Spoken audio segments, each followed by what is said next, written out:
live on the air. I'm Richard Saile. This is wild.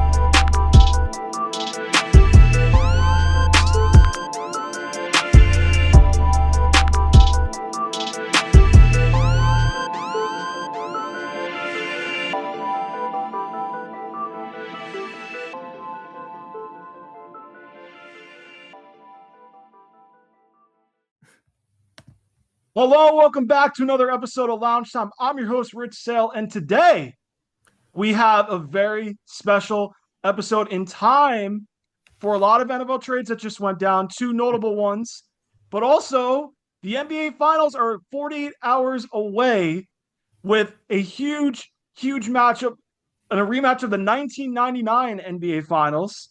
And today I have a very special guest in studio, not in studio, but over Zoom with one of my subscribers on the channel. We've had this in the works for a little while, and I figured what better time to do it. A.J. Brown gets traded to the Patriots on the same day, or the same week, I should say, rather, that the Knicks are in the finals for the first time since 1999, and they start on Wednesday. I am pleased to be joined by Lucky Sparrow 777. He's been a subscriber to Lounge Time almost 2 years. So it's the first time that we're doing a collab. Lucky Sparrow 777. Welcome to Lounge Time, my friend. I really appreciate you having me on. And I do a lot of NBA analysis on my own YouTube channel. And I think this is going to be an awesome podcast running down the breakdown of all the NBA playoffs. And talking about the new NFL news should be exciting. Yep, we are. Yep, there's a lot to talk about today. There's a lot to talk about. Conference finals just ended. We got the finals preview, and then the two big trades that just went down today on June 1st. And then also one more thing I'll mention: I'm a big Knicks fan. Yeah, it's a big series. It's been a big playoff run for them. So I mean, both of our teams are in a great spot right now, following great postseason success, and now onto the sports final stage. Obviously, New England was in the past Super Bowl February, and the Knicks are now in the NBA Finals. That'll start on Wednesday. Yeah, it's amazing. I'm so happy that this feels like the best Knicks team I've seen ever since I became a Knicks fan back in like 2015. And I think this is finally the year where the Knicks go back and win a championship, which hasn't been done since 1973. In over 50 years. Awful long time. Yeah, it's awful long time that it's been.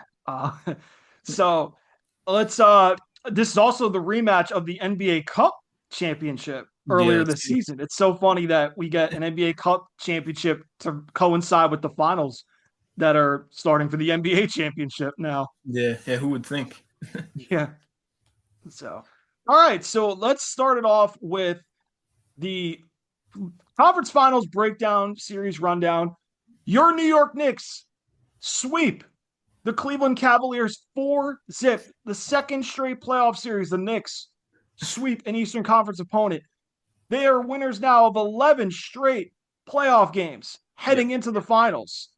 And now I ask you, my friend, are the Knicks playing like the best team in the postseason leading up into the finals? Yeah, I think for sure the Knicks are playing as the best team right now. As you said, the winners of the last 11 straight playoff games. They're putting on one of the most dominant playoff runs in NBA history. And it all comes down to the leader, Jalen Brunson, who's been leading this team. And a lot of people want to criticize him as being a small point guard and saying that a small point guard can't win an NBA championship. But Jalen Brunson is a dog, and he's proved it in these playoffs. He's been averaging 26.9 points per game, 6.6 assists, and shooting almost 50% from the field. And then it's just he's helped this Knicks team become such a core unit where everybody is all involved. And the offense and the defense, it looks so dominant on every game they play and every possession. And I think every other NBA team should be scared of how the New York Knicks are playing right now. And with Karl-Anthony Towns' amazing passing, that's helped the Knicks tremendously. And Mikal Bridges' efficiency. But did you get to see that game one of the Eastern Conference Finals was the 22-point comeback? I did get a chance to watch it. It was I at one point was ready to go on PlayStation with my friends at that point. I'm like, oh man, wow, Cavs stole game one. They had a little bit of a time off from the Pistons game 7. Knicks game 1, figured, okay, this will be the one where they're a little rusty. And then I kept the game on because I'm like, it's still a long ways to go, but I just kept it on, just kind of watching it still. And then I seen them slowly creep into the 10 to 12 range, and I was like, okay, they need to really be on fire for the last 6 minutes or so, 3 minutes or so. And then they went at James Harden so bad to where I don't know if I've seen somebody get absolutely like targeted that bad on defense for a guy with his accolades, his all-star credentials, league MVP, and they went at him. And it was shocking to see the Knicks completely break his will on the defensive end, saying, you can chuck up as many threes as you want. You can dribble as much as you want. We're going at you on defense. We're going to tire you out. And they kept relentlessly. Brunson just, whether it was in a paint for the layup, whether it was a step back 3, whether it was just a pull up, he had whatever he wanted on James Harden. And I think you saw the Cavs psyche break in overtime. It was just a matter of, at that point, when would it break? And game 1 ended up being the psyche breakdown of the Cavs and the tailspin that sent them off. Yeah, 1,000%. And then right after that game 1, I just remember thinking to myself, like, that was the only chance the Cavs actually had of winning a game in that series. And I just had a feeling in my gut that the Knicks would dominate like the rest of the games, that they would win. But I think Kenny Atkinson, the Cavs coach, sure got a mental breakdown after that game 1, because letting your team lose a 22-point lead in the fourth quarter and in overtime, that derails so much motivation for the team. And I think that was a huge one of the small reasons why the Knicks were able to sweep the Cavaliers. So I'm guessing you saw his comments after game 3. Yeah, that was completely idiotical. I don't know how you could say. What was it again? I forgot. Analytically, we won 2 out of 3. Oh yeah. That was terrible. I think he was just trying to like cover up for his team or something, but that was completely like stupid to say. I don't think any coach could really say that. I've never seen a coach say something like that and being down 3-0 in the series. It's crazy, but he was just covering up for himself. Yeah. I think you saw not only the psyche effect post game 1, it translated, and you knew the domination was going to happen when the body language and the effort showed in the final minutes of game 3. I knew what after that last possession, I'm sure you knew the same thing. The Cavs were going to get swept. Like, it was over. Yeah. Like, they checked out. And I knew when I saw the body language and the effort. And those are 2 things that you can't teach. You have to have that as a makeup of your team when trying to show that we're not going to get swept, especially not on our home floor. And they got dominated. They got ran out of their own building. And that's where I think I knew after game 3, it was a sweep. I don't know if you thought the same thing. Yeah, I thought the same thing. I 100% agree with you. After I saw that poor body language, I was like, the Knicks are going to wrap this up in 4 games. And I know one of the biggest things I wanted to mention was that with Mikal Bridges, his consistency with the Knicks, that was one of the biggest things I saw that helped the Knicks make the dominant playoff run since the beginning, was Mikal Bridges shooting incredible. He shot 58.6% from the field in this whole postseason, which is absolutely tremendous. And the Cavs even had a very rough time was Mikal Bridges and just getting to his spots, and he was making it look easy. And then for the Cavs, they just had so much trouble trying to generate any consistent offense. Even though Donovan Mitchell was cooking, I felt like Dean Wade could have made some more threes, and just James Harden, he had a rough time in Game 3 and Game 4. But I agree with you though. So as far as breaking down this series, and I'm not going to get into like X's and O's with you and on how the Knicks swept them. I'm not going to go there with that X's and O strategy, but for Cleveland's side of it, Donovan Mitchell, for the most part, when the Cavs needed somebody, he probably didn't produce his greatest series, but he produced to where it was fairly respectable for him. But as a team for the Cavs, we knew James Harden, he was going to disappear. The lights got too bright for him, and he fades in critical playoff stretches and moments.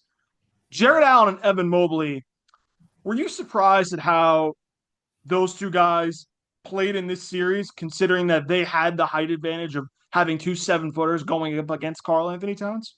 Yeah, honestly, I was shocked. I really thought, like, coming into that first game of the Eastern Conference Finals, since Jarrett Allen I believe he had like over a 20-point game in Game 7 against the Pistons, and I thought he had a lot of confidence. But then once I saw Mobley and Allen play against the Knicks, I was just completely impressed by the Knicks' elite defense at rim protection. And I thought Mobley and Allen could have played better, but the Knicks defense just came in with all energy, 100% effort, and there was nothing Cleveland could do inside that painted area. And I know even Evan Mobley played decent in game 4, but it didn't really translate to anything else in the series. But yeah, I was surprised by that for sure.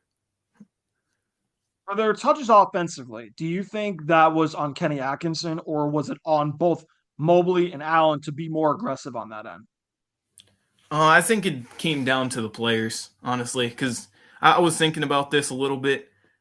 Even though Kenny Atkinson, he can be seen as possibly like not one of the best coaches, because I know he used to coach the Brooklyn Nets back in before 2020, and that was one of like the worst teams in the NBA.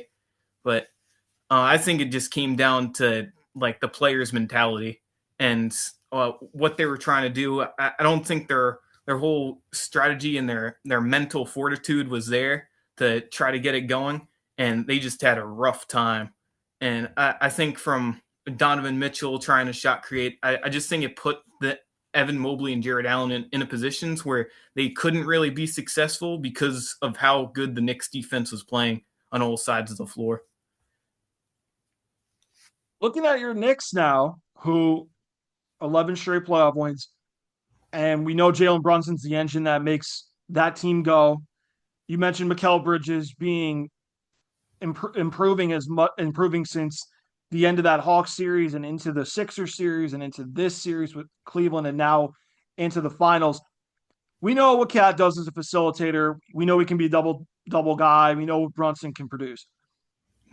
For Anunoby, Hart, and Bridges, specifically your starting 5 outside of Cat and Brunson, how much do you think those 3 guys are going to play a pivotal role in getting the Knicks to their eventual first championship since 1973, as far as their production level? Like, what do you think that they will be able to keep up this accelerated and increased production of points and their facilitating and their defense? Do you think that's all going to contribute their roles and increase and get better into this final series with the Spurs? I know I'm jumping a little bit ahead to the Knicks Spurs series.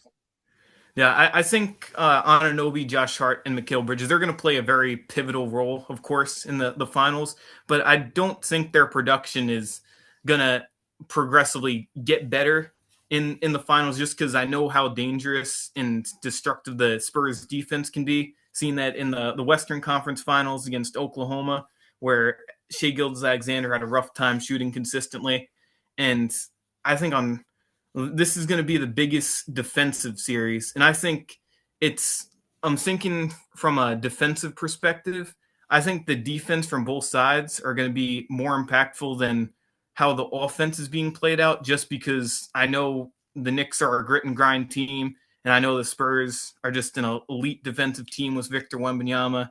I think it's just going to come down to which team can get more stops and get more steals. And I think from Anunoby, Josh Hart, and Bridges, I think Anunoby is going to probably play the biggest part in that void because of how amazing of a defender he is. But what do you think about Miles McBride and his impact possibly in the NBA Finals? Do you think he's going to be able to produce? I think that he is going to be a huge part for them off the bench where they're going to need him to produce a game where he gets 12 to 15 on at least 2 games if the Knicks plan to win 4.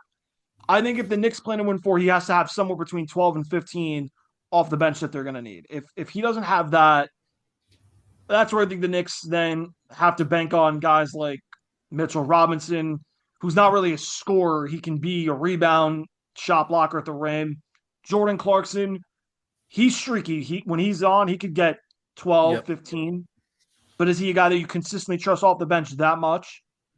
And then that's where I think for McBride especially, he's going to have to get 12 to 15 in at least 2 or 3 games in this series. 2 definitely if the Knicks plan to win 4. Yeah, but honestly, if the Knicks do win 4, then they are putting themselves at the top of the pinnacle, right next to the Golden State Warriors as a 15-game playoff winning streak. But I really, as much as I'm a diehard Knicks fan, I do not think that they are going to win in 4. But I mean, you never know. Yeah, I like to have confidence.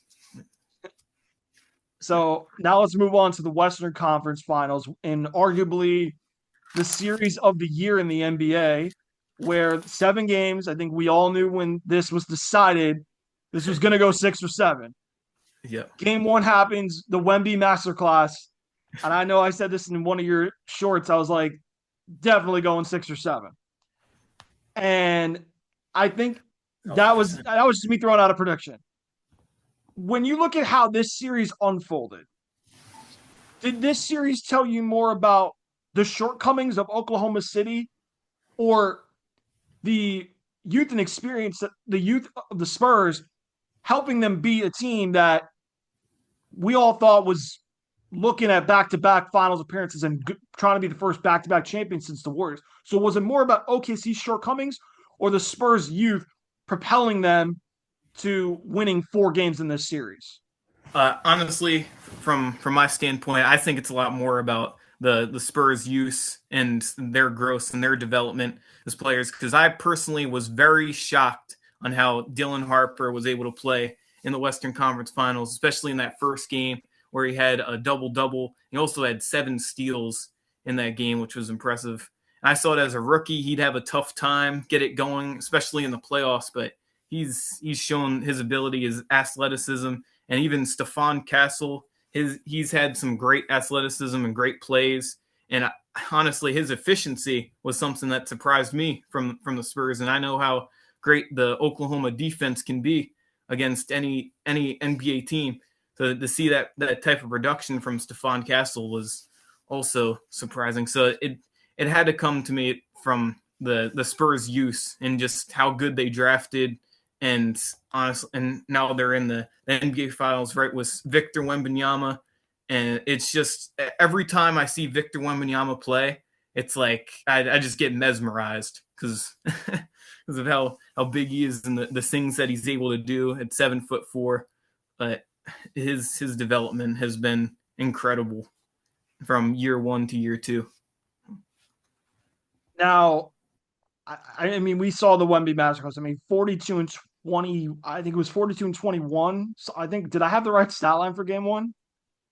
I think so. I think I did. I think I got around it. I want to see if I'm right. Yeah.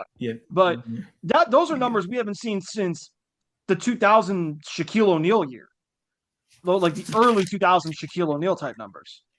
Which I didn't think, especially in today's NBA, I would have never guessed that we'd see a game with 40 points and 20 plus rebounds. The only one that I know off the top of my head that comes not so close but I think Dwight Howard had like 26 and 25 rebounds in a playoff Yeah, game that with the sounds Rockets, right. something like that. And that was, I was like, that's the closest 2020 game I'm going to see. And that's like very rare. But a 40 and 20 game, and that not happening since Shaquille O'Neal, it just shows that is this Wemby's league now to run? I think so. I think Wembanyama. A lot of people say Wembanyama is the future of the NBA, but I believe the future is right now for Victor Wembanyama, especially if he could win an NBA championship and put that on his legacy. But I mean, there's been so many like very tall NBA players in NBA history, and I feel like Victor Wembanyama like tops them all because a 7'4" person shouldn't be able to move the way he does with his speed and his even blocking ability. There's so many shots that so there's no way that gets blocked. And then Wembanyama goes and jumps and sends that out of there, sends it to the seats. But honestly, he's just shown me every time.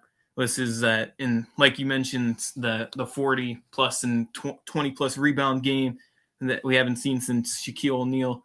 It's just domination. And honestly, Wembanyama, one player on the Spurs, I think that changed the whole way that Oklahoma had to run their offense. And that's what led to the game 7 in the first place. And then the Spurs took that from there. But, I mean, what were your thoughts on Wembanyama and his performance? I thought Wemby, after game 1, I felt like he was a little quiet after what happened. I don't think he had, and I think he said this after game 3, I have to get my teammates involved better. And I think game 4, that's when he was able to do it better. But I think he took the initiative. When I think he takes the initiative to be the guy that says, I'm going to not only score, I know what I can do defensively, but when I choose to score and then set the guys up like Castle, Champagny, Vassell, Fox, if I can draw the double, one of you is going to be open. Just get to your spot. And I think we saw why Vassell and Champagny, they were able to hit huge timely shots. So Wemby, I think, is not only proving that he's the most impactful player on the court on both ends. We know that, but not just his skill set either, but it's the way that his attention draws OKC's defensive coverages to go, okay, they have to double me or single me with a Hartenstein or Chet. But if they double the two bigs, one of the 4 is going to be open. Yeah. Just get to your spot and just knock them down. And that's what the Spurs ended up doing, which helped them win 3 out of the last 4 games in that series. Yeah, 100%. And now one thing that kind of it didn't surprise me, but like an interesting stat I saw was how the Spurs, they didn't win any back-to-back games until that game 6 and game 7. And for some reason, I saw it in my head that Oklahoma would come out on top in that game 7, but I was wrong about that. And then the Spurs came out with that great team effort, and all the players contributed, whatnot. But I mean, I don't know what like the crazy expectations were for Wembanyama when he came in to the NBA, but I don't think nobody expected like this. I don't know, this amount of dominance. What about you?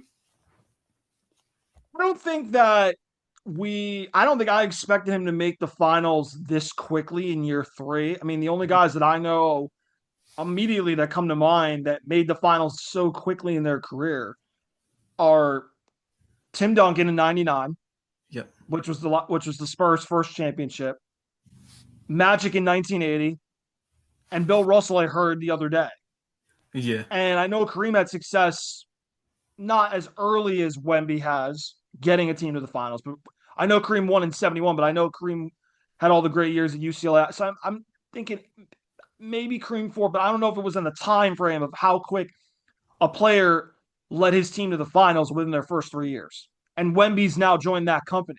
LeBron made it in year 4. It took Michael Jordan a little while.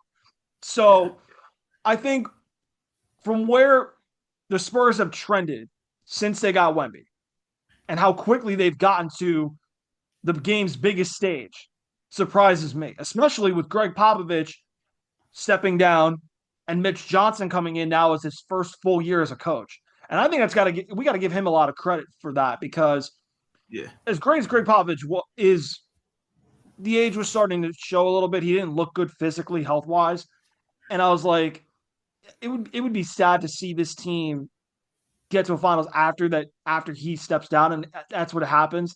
But on the other side, I think Mitch Johnson deserves a lot of credit for how he got this team to just buy in and how every single one of those young guys, like Harper off the bench, he's not afraid of the moment.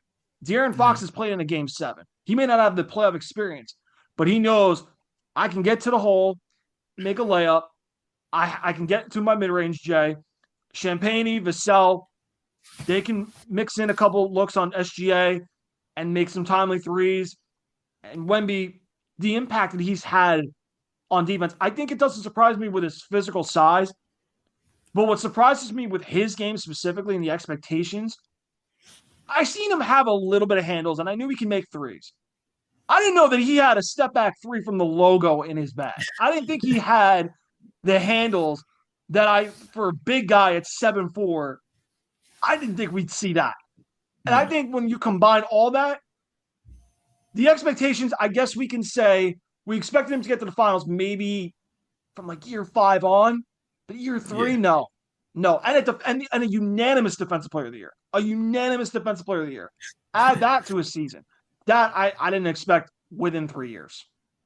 Yeah, and I'm with you. We definitely have to give credit to Coach Ms. Johnson for leading the Spurs team right after Greg Popovich stepped down. And I was surprised in how good he was able to do, especially leading the Spurs second in the Western Conference, finishing off that season really strong. How he's been able to develop the young guys. All right, so back to Mitch Johnson. I think he deserves a ton of credit for what happened in this series because down 3-2, you look at how this team was built. Wemby is the most impactful player on both sides of the court. De'Aaron Fox, I could drive to the rim or I could pull up from mid-range J.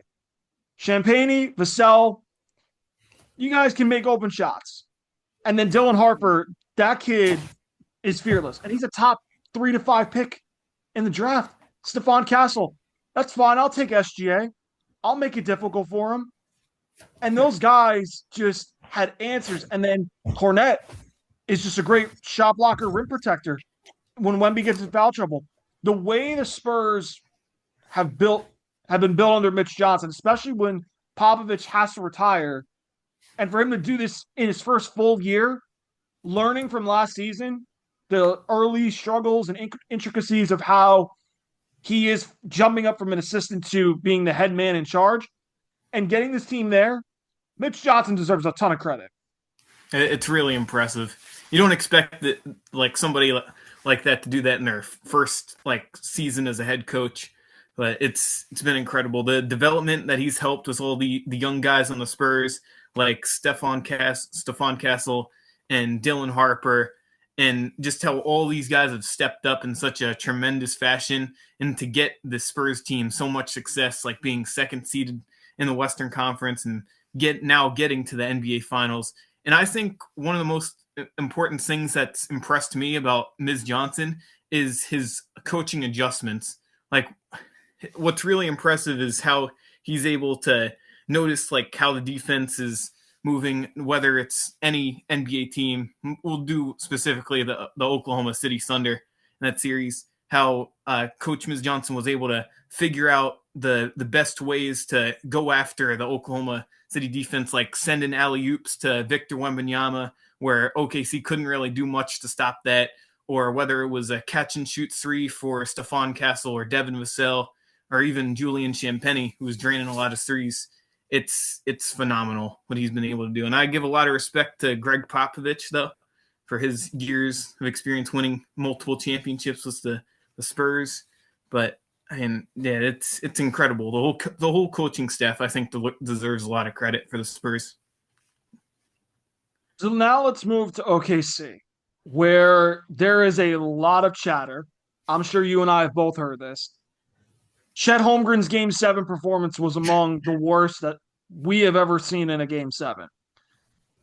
But now, from the big picture of OKC, from a roster standpoint, their 3 stars are all making north of $41 million next season. Wow. And Hardenstein's making close to $29 million a year. Now you've got the young guys of Cason Wallace and AJ Mitchell's coming up. You've got a lot of those young guys they got to start paying, plus a top 12 pick who they're probably looking to trade up for Cam Boozer. But then there's talk now because, and this is going to lead into one of our later topics, our 2 topics away, actually. Yep. Do they trade Chet for Giannis? And that's something that I will let you do more of the thinking on that. And they didn't have Jalen Williams, which I'm not going to say is an excuse for why they lost. They lost and the reason we both agree is their 3-point shooting. Their shortcomings was the fact that they just could not make threes. And some of them were really good open looks. Yeah. Now, with OKC, when you look at how this team now, there's going to be changes next season. They're going to have to make some roster changes. Sam Presti will figure it out, though. Do we think that OKC will have to change to be more of a floor spacing team to help SGA out? Do you think they can keep playing this way offensively? Or do you think that something in that Spurs series makes it seem like, okay, Giannis is that piece that gets them over the hurdle of the Spurs because of Wembanyama? I do honestly think Giannis would be the stepping stone to go over the Spurs against Victor Wembanyama, because if the OKC was able to get like a blockbuster trade and acquire Giannis Antetokounmpo, it would open so many things up for their shot creation. And I think, like, even though OKC is usually known as a great 3-point shooting team, but in the Spurs series they didn't play as good as they wanted to. If Giannis is driving to the hole, the defense is going to have to collapse in that paint. And that's going to open so much looks for open 3-point shooters and just make it more easy going for OKC not to have to stress out too much to create a shot like they were doing against the Spurs. I felt like a lot of the Oklahoma players, not just Shai Gilgeous-Alexander, but they had to work so hard to get open looks against that Spurs defense because the defense was everywhere for the Spurs, and it was so hard to get open looks that it made it difficult to get that consistency and that efficiency going that helped the Spurs get over the top because their offense was just enough with their great 3-point shooting. But now, how do you think OKC needs to what do you think their stepping stone would be? I think that they have a good makeup of defenders and guys that can make shots. They just didn't make it at the clip. Yep. Where I will ask you is this: do you think that they need an extra ball handler to help SGA bring the ball up the court? That's a really good question. Now that you brought that up, I do think they could definitely use that because Shai Gilgeous-Alexander, there's so much stress on him to be that number one ball handler, that number one facilitator, that if he was to have another like playmaker, another ball handler, I think it would take so much stress off of him and it would make the team so much better because they're able to distribute more and not force the ball over as much, especially against those elite defenses. And this is just throwing it out in the water, but somebody maybe like Kyrie Irving at the point guard would be something to handle with. Because the way I look at Giannis fitting with OKC, we know we can bring the ball up a little bit, but Giannis is really looking more to drive downhill to the rim when he brings the ball up the court. Now, does SGA play that well off the ball? I don't think he does play that well. So that's where I'm like, schematically, is Giannis really that ball handler that helps SGA play well off the ball when Giannis is just a downhill guy when he has the ball past half court?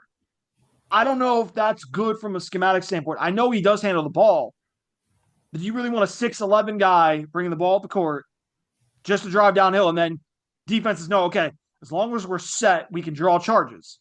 That's kind of what OKC has been doing defensively a lot.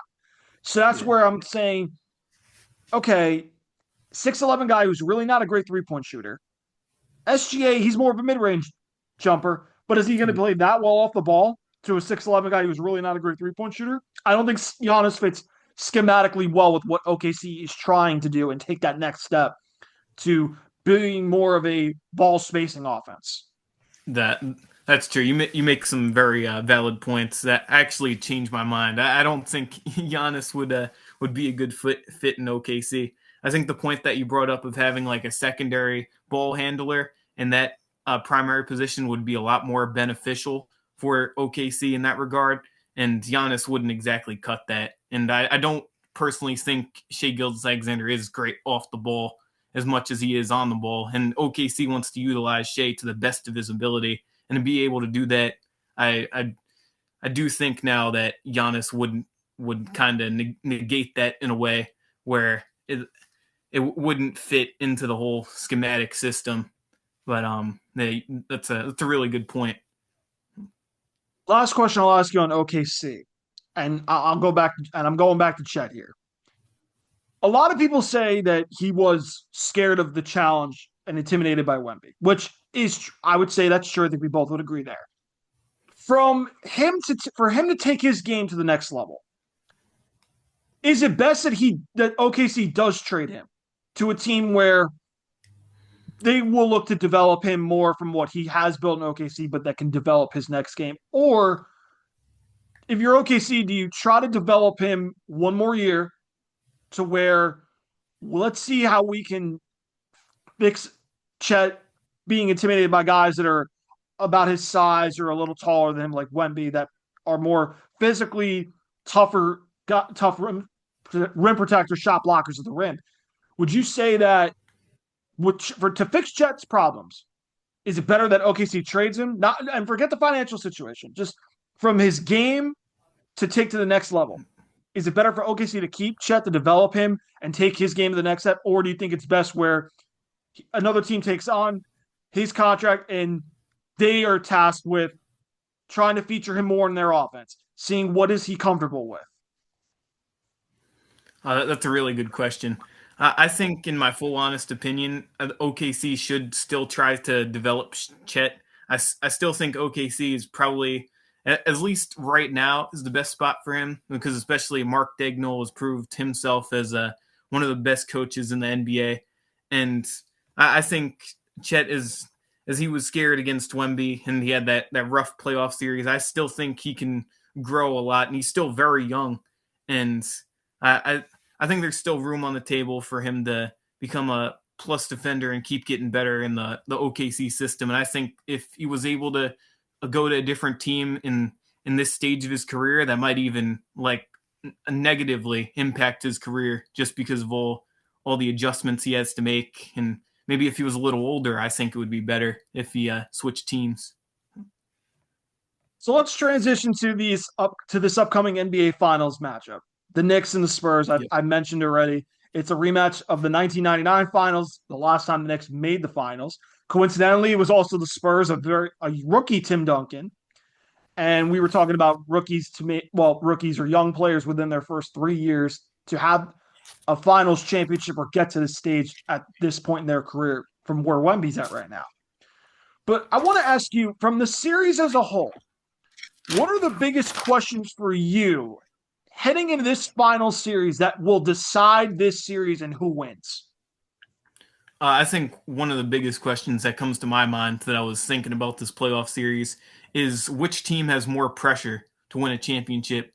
And I personally think that the Knicks have the most pressure to win this championship just because the Spurs are such a young team. And the fact that the Knicks haven't been in the finals since 1999 in so long, I think Knicks fans are, personally me, I'm dying to see the Knicks win a championship in my lifetime. I feel like the time is right now, and if Jalen Brunson can win that championship, there's a lot of pressure on him because a lot of people are saying that like a small guard as a leader on an NBA team can't win a championship. Like Draymond Green was saying Brunson can't win the Knicks a championship. Some other famous celebrity was saying that too. And I think, that's right. I think from that perspective, the Knicks got that more pressure. And then one of the other questions I got is how does Brunson lead the Knicks in the most pressure possible at this stage of his career? And he's proven that he is already a leader, but this is the grandest stage of them all. He played great in the NBA Cup tournament, and I personally think Brunson got it, and I think he will personally do his best and perform great, whether it's playmaking, because he's such a smart basketball player. And do you have any big questions for this finals? I think one that comes to mind for me is how does Jalen Brunson handle the physicality that Stephon Castle's going to bring to his attention? Yeah. And I think that because the Spurs can throw different guys, a young Dylan Harper, De'Aaron might get a little, but he won't get a lion's share of the responsibility. It'll be Steph Castle, it'll be Dylan Harper. Do they put Vassell and Champagnie a couple bit of looks? How does Brunson handle multiple bodies being thrown at him to be able to get those baskets that he does get? I want to know how he does, because when Indiana had Aaron Nesmith last 2 years, not to say that he stopped Brunson, but he made him work a little bit. How does Brunson handle to work with multiple defenders being thrown at him? And it doesn't matter, and he won't know who it's going to be. Mitch Johnson might mix that up on him. Is that a fair question, you think? Yeah, that's definitely a fair question. I think over time, as watching the Knicks so much time, especially this season, I think Brunson has gotten so much better at taking that role in how to get the best position for the Knicks to win the basketball game. And in that regard, he's gotten such a better job at passing the ball than he has earlier in his career. And I think from a scoring perspective, Brunson's going to realize like what type of bodies are on him and what game plan to try to organize in a way that gets the other Knicks players involved as much as possible, like they've already have been in this playoffs. And with the efficiency that the Knicks have been shooting, which has been tremendous in the 11-game playoff winning streak, I think what makes it more valuable is the players around Brunson that help impact the Knicks, especially in winning basketball games in this NBA Finals. But that's a good question. I think another one for me when I look at this series is we know that Wemby, when he does like to hit a lot of threes, but he will go to the paint to get his back down low with the alley-oops you mentioned before. When I look at Cat being the facilitator, and Wemby's going to have to step out of the paint, and I look at Cat as a facilitator, and I'm like, okay, with a 7'5" center there to block driving lanes and his long arms that make it almost an 8-foot wingspan, I wonder if Mike Brown is going to have to let somebody else try to facilitate instead of Cat, because I think if you're making Cat the primary facilitator with Wembanyama and he's guarding the rim and the passing lanes with his long arms, they can get disrupted.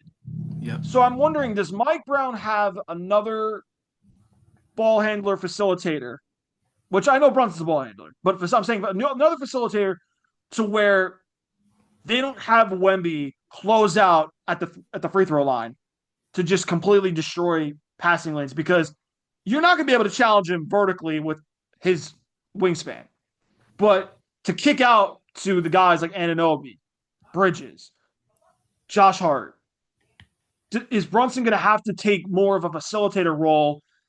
While I know Cat's been the main facilitator during the winning streak, and Brunson we know can facilitate, but is there maybe another facilitator that they can rely on, so that way Wemby just doesn't completely challenge shots vertically at the rim?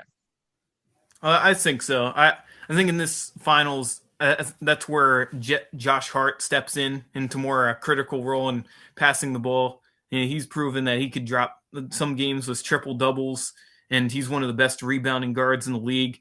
But I think what makes him so dangerous as a primary passer is his ability to being able to get passes right off of getting a rebound. So the Knicks have to push and transition as fast as possible, especially when Wemby isn't on the other end. I think that's where the Knicks can score a lot of their points in transition, not letting the Spurs get back on defense. Because I remember the broadcasters were talking a lot in the Oklahoma City series where the Oklahoma City was taking way too long to set up their offense and try to score. And instead, they should have went faster and tried to score quicker so there was no a defense being set from the Spurs. And I think that's exactly where Josh Hart has to take in that role, and that's got to be a big game plan for the New York Knicks in this finals, for sure. I think when I look at, I think there's a lot of, going back to what you said about pressure, I think there's a lot, honestly, more on Mike Brown.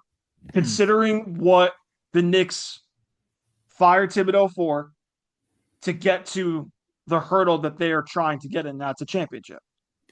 Mike Brown now, this is why they hired you, to be that coach that elevates an offense that needed to be able to space the floor more and not really slow in getting set. But now, okay, you're in the finals. As great of a window and a chance as there is, especially in the East, the way it played out this year, I look at Mike Brown as probably the most with pressure, more than Brunson, I'd say, more than Towns, more than obviously more than the Spurs and Mitch Johnson. But I think the guy with the most pressure is Mike Brown because of why the Knicks hired him for this particular moment. And now, does his X's and O's, his system, get this team to an NBA Finals championship? Something that they were close with Thibodeau, but they couldn't quite knock that door down. That's honestly a great point. I do think Mike Brown has a lot of pressure, especially since you mentioned Tom Thibodeau being fired and them bringing him in. And he was a former assistant coach as he did previously win an NBA championship. So that was a big reason why they brought him in the first place.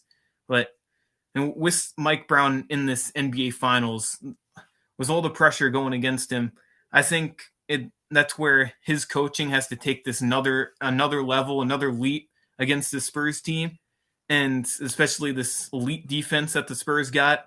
And yeah, I do agree with you. I think he does have a lot of pressure, but I would still lean towards Brunson a little more, having more pressure just because he's been the underdog so far in his NBA career, and he's always been looked on as like the small guy, even though he's had some tremendous previous seasons. I think if Brunson gets that championship, it impacts his legacy so much at the stakes where the Knicks get that championship that they haven't seen since 1973. I'll ask you the last question on this final series before I ask you how many games and who wins. Sure. Do you think that if Brunson wins this title, is he, in your mind, the greatest Knick of all time? That's a tough question I've been trying to ponder in my head. But I have to say yes, because with what Brunson's been doing as the primary point guard, this Knicks team has been incredible. And this dominant playoff run couldn't have been done anything even close without Jalen Brunson leading the charge. The Knicks would have never had that 22-point comeback against the Cavs. They would have never been able to honestly win many of these games from this 11-game winning streak because Jalen Brunson had some incredible performances, nearly scoring 40 points in multiple games of the series. So yeah, it's got to be on Jalen Brunson, as I think he does go down as the best Knick of all time. Even though it is one NBA championship, it is hard to say with legends like Patrick Ewing. As much as I love Carmelo Anthony, I don't think he could go there just because he never really brought the Knicks too much playoff success. And I do think Walt Frazier deserves to go up there in some regard, but I think Brunson goes as the best. All right, I'm going to put you on the spot here. Who wins the All right. finals and in how many games? My prediction for the NBA Finals, I think the Knicks are going to win in 6 games. They're going to take it on at home in that 6th game. I think if it goes 7, the Spurs wind up taking it just because they got that big home court advantage that's going to make or break the game. But I do think the Knicks grit and grind at Madison Square Garden, the fans are going to go absolutely crazy. The New York fans are hard to match up with, I have to say. But I do think the Knicks take it in 6. I will say the finals celebrating in Madison Square Garden, a closeout game, that is going to be I would say a beautiful scene from like all the orange and blue, but I would also think it's also going to be the most chaotic and absolutely craziest night You're right. in New York, especially in the Garden. It's gonna be good luck getting out of there if they do win in Game 6. Yeah, I'm glad I'm not going to the game. It's, Oh. it's too crazy. Yeah. But yeah, I guess I'll give mine real quick. Okay. I'm back and forth on this. And the Knicks have played really well these playoffs, and they are playing their best basketball right now. I just look at the Spurs and I just say, yes, their youth has been very impressive. And I just think that both these coaches are both have had, well, Mitch Johnson has had his first real playoff experience this season. But we've also seen guys with their first playoff experience, they actually win a championship. He would join the likes of Steve Kerr, Nick Nurse, that come to mind immediately, like right away, first year coaches to get there. I know Mitch Johnson coached most of last year, but he was mostly with the interim tag. This is the first year where he's got the full-time tag now. Yep. So I look at that and say, okay, does Wembenyama have a finals run for the ages? And with the bodies the Knicks can throw at Towns and Mitchell Robinson, I'm just trying to see, especially with Mitchell Robinson banged up with the pinky. I don't know how serious that's going to impact him, considering he is a shot blocker, rim protector, and he rebounds. But Wembenyama, he doesn't strike me like he doesn't physically dominate like an old school big. He's more of a new school big with where he can stretch the floor, he can have an elbow jumper, but can he take over an entire finals? And I'm trying to see it. And I know Brunson is not afraid of that moment. He can take over. But I wonder with the Knicks, does somebody else other than Brunson step up in these kind of moments? And I think Cat having a lot of challenge with Wemby is going to play a big part in the series. I'm wondering, does Bridges, Hart, and Anunoby, how often can they be the second option throughout a 6-7 game series? And that's where I'm like deciding, okay, the Knicks are deeper, but the Spurs youth is really helping them. So I'm going to say, and I don't want to burst your bubble, but I have a feeling it's going to be Spurs in 7. I just have this feeling. It's just going to be, both teams are going to have, to me, it's going to come down to, if you do split in Madison Square Garden, if you do split in San Antonio for the first 4 games, to me, then it comes down to, does it become a home court game, which I think it might, from how I think the series will play. But I also think Anunoby, Hart, and Bridges, how much reliability do they are they trusted within Mike Brown to be a second option? Because Brunson's going to do his thing. Cat's going to have a lot of challenge with Wemby. Are those 3 going to be it? And then we mentioned McBride, Clarkson, Mitchell Robinson. Like, somebody's going to have to help off the bench. And I don't know if the Knicks have but then again, I don't know the Spurs other than I would say, I know Dylan Harper comes off the bench sometimes. Yeah. And then Castle's a starter. So I just think, so that's a shot blocker too. I just wonder though, if the Spurs depth will be a factor in the Spurs winning 4 games. So I'm going to say, because I don't know if the Knicks, I don't know if Wemby goes nuclear, I don't know if the Knicks can slow him down over 7-game series with how much impact he has on both ends. Yeah. And I think factoring in how Hart, Bridges, and Anunoby are not really second options, that's going to be the thing that decides it for me. The Spurs have guys that can be a second option if the Knicks try to slow down Wemby. They have Fox, they have Harper, they have Castle. And then Vassell and Champagne, they can make shots when they need to. That's where I think the difference might go in this series. So I'm going to say Spurs in 7. Okay. That's a good take. I mean, I see exactly where your perspective is coming from. If Wembanyama does have that nuclear performance in multiple games, I I'd have to agree with you that the Knicks can't really handle that defensive pressure because it really comes down to how you can stop Wemby, and the only way to do that is by fouling him. But then if he's making free throws, then it's even more dangerous. But I just don't think Wemby is going to have those dominant nights with the Knicks' elite defense that they've been playing, because this whole playoff winning streak is coming down from both ends. And a lot of people want to say it was from a weak Eastern Conference. It doesn't mean anything. But I truly believe that it was a special run, and it is just the way that the Knicks dominated that made it so impactful. That wasn't seen in the regular season, but now have taken this new step and all this momentum building up for this finals, and they're going to win in 6. Yeah. Well, listen, hey, I wish the Knicks luck. I do. I just want a great series. Yeah. So, and again, I'm happy the Knicks win. I'm going by an unbiased prediction for how I think this will play out. But let's go with real quickly. I want to go to where LeBron and Giannis will probably land in the offseason. We mentioned a little bit with Giannis with Oklahoma City, but we don't think that's going to happen from where we think they might develop Chet. It could happen, but not likely. Yeah. LeBron is nearing the end of his career, the twilight of his career. There's been talk to Cleveland. There was a little talk before the Knicks went on this crazy run. That he would probably go play for Mike Brown as last year in New York. But I don't think cap-wise it can work. Where do you see LeBron and Giannis landing in the offseason?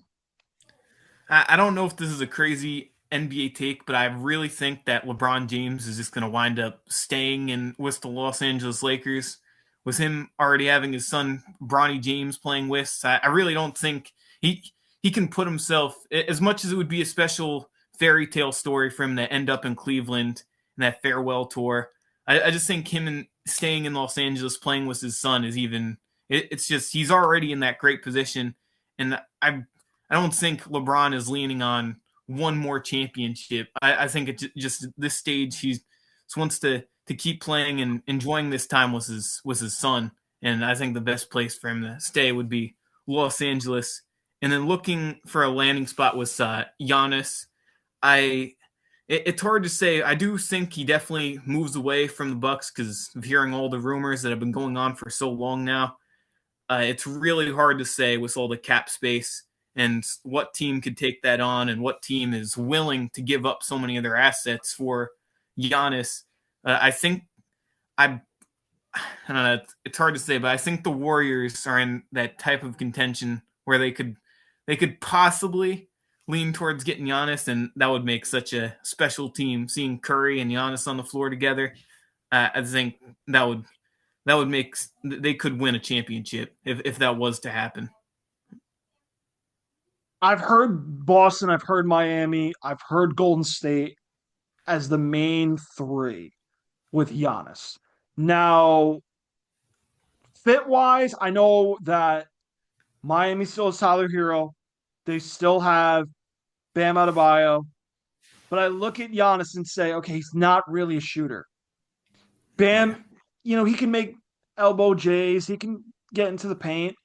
But he's not consistent.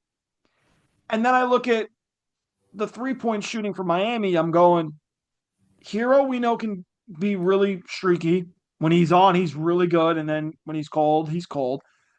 But they're going to have to give up the likes of Jaquez. They're going to have to give up maybe Hero in the package. So you lose 3-point shooting. Boston, I think the only way that happens is if they're willing to say, Jaylen Brown, we're dealing you for Giannis. But even then I go, is Jaylen Brown for Giannis straight up enough? No. So I would say I have this feeling Pat Riley's been putting all the chips on the table for this pursuit of Giannis. They had a chance 5 years ago to get him. He chose not to leave Miami. I think that somehow, some way, Pat Riley's planning something. And I think Miami finds that little move where they're able to get Giannis. And I just think Boston, it's going to take a lot more than Jaylen Brown to move for Giannis. I don't think even if they do Jaylen Brown and maybe draft picks, they might have to include Derek White. I don't know if the Bucks would do that. Golden State, they are an old team. They are. Draymond, do you think they want to take on his contract? I don't know. They're not going to want an old Jimmy Butler. I don't know. I think logically Miami feels like that's where Giannis goes. As far as LeBron, you might have sold me on the Lakers.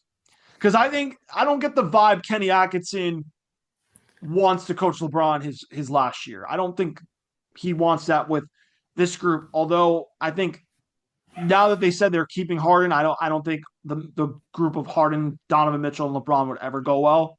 I don't. Even if it was for a year. And then, like I said, I doubt it's the Knicks. And then I just think looking at him with the Lakers, he's not willing to take that low of a pay cut. You might have sold him in the Lakers. I think he will eventually settle for a lower number than he wants, just so he can play with Bronny. But I look at that Lakers roster and go, they need to do more. They don't have a team that can win him a fifth championship. Yeah, 100%. I agree with that take. I definitely think at this stage that the Lakers don't have enough. They definitely need more defense. They were one of the poor defensive teams last season. And as much as their offense can splurge with great three-point shooting like from Austin Reeves or Luka Doncic, I think another issue is the players staying healthy, too. That's something they've struggled with at some points, like Luka Doncic dealing with his injury in the playoffs. And even Austin Reeves had his issue. And I think there needs to be some – if LeBron really does stay with the Lakers, there needs to be some big moves from the Lakers to even – as much as LeBron is playing with Bronny, I fully agree with your take in that the Lakers do need to make those big blockbuster moves in order to settle and make the team more established as a contending team. There's going to be a lot of NBA offseason talk with both LeBron and Giannis being at the forefront. So now we get to the two biggest trades that happened today. And obviously, if you can't tell by my jersey, I have a Drake May jersey on. I don't think you can see the numbering, but I have the Drake May jersey on because the New England Patriots have gotten A.J. Brown for a 2028 first-round pick and a conditional fifth-round pick, I believe is the terms that I have on my computer screen. And I'll go more in depth with this a little bit. And then the Rams getting Myles Garrett, which I'll go, you know what? I'll start with Myles Garrett first because the Rams were the preseason favorite to win the Super Bowl before this trade happened today. Now this only validates it. I think now it comes down to, for me, they gave up a lot, though. And now this is the all-in sequel from 5 years ago. 5 years ago, they did the same thing, trading for Stafford. They got Odell in the middle of the season. They got Von Miller in the middle of the season. They got Jalen Ramsey 2 seasons before that. And Cooper Kupp had this huge season in 2021. And the Rams went on to win the Super Bowl that year. Now this is all in part 2, 5 years later. And now they did it differently. They drafted Puka Nacua in the 3rd round. Kyron Williams has become a star for them since 2023. Devontae Adams they get off of free agency. And then you look at now they're trading for both Trent McDuffie and now Myles Garrett. And they gave up both first-round picks for the next 2 years, which I'm good with that. Myles Garrett, though, they gave up a heftier package. So now to me, I'm going to say the same thing I said 5 years ago with the Rams. They have no excuses to not win it all. They have everything. The biggest weakness for me will be coming down to, can their offensive line protect Matthew Stafford throughout a 3 to 4 game playoff stretch? Because they're good offensively. Defensively, Myles Garrett's an upgrade over Jarrett, who they gave away to Cleveland. Now, it's, for me, can the now offensive line protect Matthew Stafford? Because now he's getting near 40, and that's usually where the decline happens at that point. Yep. Yeah, I think so too. The offensive protection needs to be there, especially at this stage of Matthew Stafford's career. They want to avoid any type of injuries that could sustain from Matthew Stafford. And I think personally, even though the Rams did get Myles Garrett and gave up a hefty price for him, I think it was worth it. And this season, the best way to describe this upcoming season for the Rams is a ride or die season at this stage. Because if if they don't win at all, I think that puts themselves in a disappointing season to be upset about and not fulfilling expectations. And I know how much of a monster Myles Garrett is, especially on the defensive end. And I think even though the Rams have a great defense, it takes that defense to another level of getting quarterbacks scared and putting that pressure on the other team. And I think that one weakness from the offensive line, that's where it needs to come down. And maybe the Rams make some other minor moves to help sustain that offensive protection. And I think that's what they should aim to do, or even in the NFL draft. Yeah, I think them drafting Ty Simpson to have their quarterback of the future covered this year helps solve a future need down the road for them. Yeah. All right, so we're now down to my New England Patriots getting A.J. Brown, and I got a lot to say on this. So now the big trade finally has happened for me as a Patriot fan. A.J. Brown is back where he wanted to get drafted to, a New England Patriot. And last year, I've been on the record on previous episodes of my show. I've said, I don't know if I want him coming into the locker room that we've got built going nicely. I know Vrabel had him in Tennessee. And I'm like, I don't know if I want him messing up what we got going. And then I saw the Super Bowl against Seattle, and I was like, yeah, well, now I see why we need a number one. And in March, I was like, okay, Romeo Doubs is nice, but this cannot be your number one option as a receiver for next season. Not when Drake May's still on a rookie contract, going into year 3, building off what he did well last season. I was like, there's no way Romeo Doubs is your number one.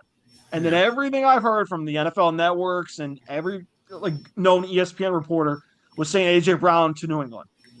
And I was like, but you're dealing with Howie Roseman, who's a tough GM to try to outwin a trade with. And I was like, oh, man, okay. Now, this trade is pending a physical, which I don't want to say 95% sure, but I feel like it should go through okay, hopefully. Max Crosby of the Ravens was another thing. Not saying this is going to be that, but A.J. Brown to New England, here's what I'll say. Does this put the Patriots in the Super Bowl conversation in the AFC? Yes. Because that defense played really well in the playoffs, despite the Super Bowl saying otherwise. For 3 quarters, that Patriot defense did what it had to do. And then that's when everything broke in the fourth. I think now improving the offense with drafting offensive line in the first round, not against it. They got a good edge from Illinois, Gabe Yakis. I think Eli Raridan from Notre Dame, a lot of people love him as a steal in the 3rd round. Plus Hunter Henry's getting older. I think looking at now A.J. Brown, you still kept Kayshon Boutte, which I look and say to myself, that's a good 3 group, and you're deep. I didn't even mention Pop Douglas. I didn't even mention Kyle Williams they drafted last year in the 3rd round. I didn't even mention Mac Hollins, who's a guy that does all the blocking. He doesn't mind that. Yeah. And then I say to myself, okay, Ethan Chisholm's the young undrafted receiver that they really like. Somebody's out on the trade block. Now, there's rumors now circulating that they are also watching the name Kayvon Thibodeau, the edge rusher from the Giants, who yours truly I would love to have as an upgraded edge rusher because they need a pass rusher. They do.